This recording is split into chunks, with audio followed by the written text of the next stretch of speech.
BTR Kokrajhar জিলাৰ বগৰীবাৰীত শুকুৰালিৰ বিস্ফোৰক মন্তব্য।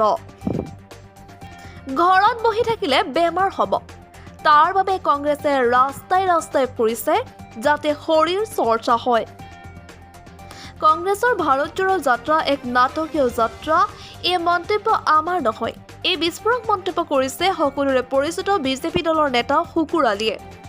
আজি BTR কোকৰাঝাৰ জিলাৰ বগৰীবাৰীত সাংবাদিকৰ সৈতে হোৱা এক সাক্ষাৎকাৰত AIUDFৰ সভাপতি বদৰুদ্দিন আজমল আৰু মিয়া মিউজিয়ামৰ ওপৰত কি কয় চাওক এই প্ৰতিবেদন। News desk report BBC Bogoribari live. মোৰ পৰিচয় দিবলগীয়া একো নাই, কাৰণ সকলোৱে চিনি পায়। এতিয়া আৰু কোনো মানুহ নতুনকৈ আৰু কি পৰিচয় দিম, মানুহ সকলোৱে জানে মোৰ নাম শুকুৰালী। কংগ্ৰেছৰ কথাটো অলপ কওক। কংগ্ৰেছে কি আছে, ভূমিকা কি আছে কংগ্ৰেছৰ কি ভূমিকা থাকিব? আৰু তেওঁলোকে এইবিলাক নাটক কৰি থাকিব দেই। এইবিলাক তেওঁলোকৰ কাম নাই। ঘৰত বহি থাকিলে কি কৰিব? থাকিলেতো ভাল নালাগে। ঘৰত বহি থাকিলেতো শৰীৰটো ব্যায়ামটো কৰিব লাগিব ন। এনে ঘৰত বহি শৰীৰটোতো জাম হৈ যায়। হয়, সেইকাৰণে সেইখিনি কৰি আছে। গতিকে সেইবিলাক নাটক কৰি থাকক না, আমি সেইবিলাক আৰু কি ক'ম? আৰে ভাই, আমি সেইটোৱে কৈছোঁ যে এইবিলাক কংগ্ৰেছৰ এটা নাটক কৰি আছে। এইবিলাক নাটকো আমাৰ কোনো ফেক্টৰ নহয়। আমাৰ বিজেপি কোনো ধৰণৰ কোনো ফেক্টৰী নাহে।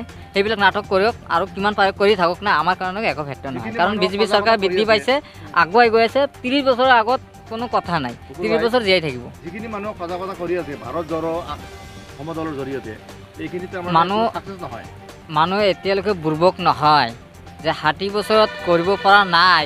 বিজেপি চৰকাৰ আহি কিমান সফলতা হৈছে, মানুহ ইমান বুৰ্বক নহয়। গতিকে এইবিলাক যিমান সজাগতা সেইবিলাক কৰিবই। তাক তেওঁলোকৰ নাটক সেইবিলাক নাটক কৰি থাকক নহয়, চাম নহয় ইলেকশ্যনৰ সময়ত কিমান আছে। সেইবিলাক নাটকটো ইলেকশ্যনৰ সময়তে চাম, ৰেজাল্টটো কাৰ পক্ষত আছে, ৰাইজ কাৰ পক্ষত থাকিব সেইটো চাম নহয়। এতিয়া মুখত আমি ক'লেতো নহ'ব, ৰাইজটো আছে ন। নিশ্চয় ৰেজাল্টটো পাইছে যে আমাৰ কেন্দ্ৰীয় চৰকাৰ আছে, ৰাজ্য চৰকাৰ আছে, আমাৰ BJP চৰকাৰ আছে। আমাৰ আজমল ডাঙৰীয়া কি ক'ব? আজমল ডাঙৰীয়া কি হৈছে? বদৰুদ্দিন আজমল ডাঙৰীয়াক আমি আৰু কি ক'ম? এইটো আজমল ডাঙৰীয়া, আজমল হ'ল কোনো ফেক্টৰী নাহে। তেওঁ 15 বছৰত কোনো ধৰণৰ আমাৰ ধুবুৰী সমষ্টিত দেখা পাইছে 2টা প্ৰাইভেট কলেজ দিয়া হৈছে। বাহিৰত আমি কলেজৰ বাহিৰত কোনো মান দেখা নাই, অনলি কলেজেহে আমি চাইছোঁ, তথাপি প্ৰাইভেট হয়। কিন্তু ধুবুৰীৰ কাৰণে কি কৰিছে?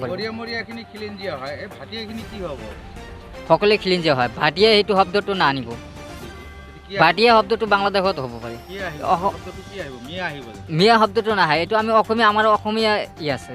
যেতিয়া অসম চুক্তি হৈছিল, তেওঁ 5টা লিংগুৱেজৰ চুক্তি হৈছিল, তেতিয়া বেংগলী ভাষাও আছিল। মিয়া মিউজিয়াম যে খুলিছে এটা, হয়, লক্ষীপুৰ গোৱালপাৰাত, হয়, মিউজিয়ামটো সম্পৰ্কে আপোনাৰ কিবা মতামত আছে? মিয়া কি? মিয়া এটা শব্দ। মিয়া এটা হ'ল জাতি নহয়। মিয়া এটা হ'ল আমাৰ টাইটেল হয়, এজন সন্মানীয় ব্যক্তি হয়। সেইকাৰণে এটা জাতি নহয়, কিন্তু এইটো জনগোষ্ঠী নহয়তো, এইটো এটা টাইটেল হয়। কিন্তু তাক আমি মিয়া বুলি কওঁ। আমিতো অসমীয়া। অসমত মানে বিভিন্ন জাতি জনগোষ্ঠী আছে, হয়, যেনেবা বড়ো, ৰাভা, কাৰ্বি, তিৱা, তেখেততো অসমীয়া হয়, হয়, তেখেততো জনগোষ্ঠী পৰিচয় আহিছে। এইটো লৈ কি ক'ব? নাই, তেওঁলোকৰতো আছে, কিন্তু সকলোখিনিতো অসমীয়া ন। আমি বড়ো অসমীয়া হয় নে নহয়? তেনেহ'লে ৰাভা অসমীয়া হয় নে নহয়? সকলোৰে টাইটেল আছে। আমি মুছলিম আমি মাইনৰিটি মুছলিম কম। আৰু হিমন্ত বিশ্ব যে কৈ আছে যে এইবিলাক মানে বন্ধ কৰি দিব লাগে বা এনেকুৱা ধৰণৰ কিবা কৰি আছে, আপোনাৰ কি আছে? মিয়া মিউজিয়াম বন্ধ কৰিছে, আমি ৱেলকাম জনাইছোঁ। কাৰণ যদি আমাৰ মাননীয় মুখ্যমন্ত্ৰী নাভাঙিলে হয়, মই চুগলে যাই ভাঙি দিলে হয়। এইটো একদম ক্লিয়াৰলি কথা আছিল। আমি হাইকমাণ্ডত জনাইছিলোঁ কথাখিনি যে আমি কিয় ভাগ কৰিব লাগে। আমি মুছলিম আছোঁ, আমি অসমীয়া খিলিঞ্জীয়া অসমীয়া মুছলমান হয়। আমি অসমীয়া মানুহ, অসমীয়া হিচাপে আমি সংস্কৃতি হিচাপে আমি চলি আছোঁ। অসমতো বেংগলী চলিব, আমাৰ ইয়াত বড়ো চলিব, ইংলিছো ক'ব পাৰিব, অসমীয়াও ক'ব পাৰিব, হিন্দীটো ক'ব পাৰিব, কোনো প্ৰব্লেম নাই। আমাৰ 5টা ভাষা আমাৰ চুক্তি হৈছে, অসমীয়া। এইটো আমাৰ অসম যেতিয়া চুক্তি হৈছিল, এইটো 5টা লিংগুৱেজৰ জৰিয়তে অসম চুক্তি হৈছিল। একদম ক্লিয়াৰলি কথা। মিয়া মিউজিয়াম যে খুলিব, তাতে DC বোলে পাৰমিশ্যন দিছিলে। এইটো এটা ৰাজনৈতিক ষড়যন্ত্ৰ চলিছিল তাত।